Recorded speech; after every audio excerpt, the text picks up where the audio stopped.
Sulla truffa al bancomat sentiamo i consigli dell'Assotenti.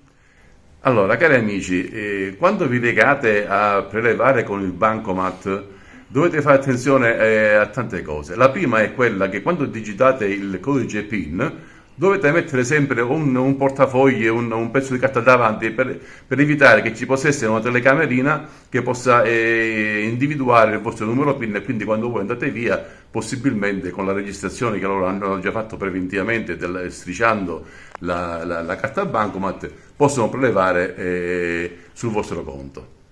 Se viceversa, ad esempio, invece non vi restituisce la carta o non vi dà i soldi, se siete all'interno della banca, chiaramente attirate l'attenzione del personale in maniera tale, senza mai allontanarvi mai dal bancomat, attirate l'attenzione dei funzionari di banca in maniera tale che la cosa possa risolversi immediatamente. Se viceversa siete all'esterno, dubitate sempre di qualcuno che vi voglia aiutare a tirare fuori la carta o a fare qualche cosa. Non vi muovete dal punto in cui siete, chiamate i carabinieri sia di notte che di giorno, in modo tale che potete fare la denuncia sul posto immediatamente, e i carabinieri chiaramente con la denuncia poi potete andare nella vostra banca e farvi chiaramente restituire i soldi. C'è solo da fare attenzione, mai farvi aiutare dalle persone estranee, questo è il nostro consiglio.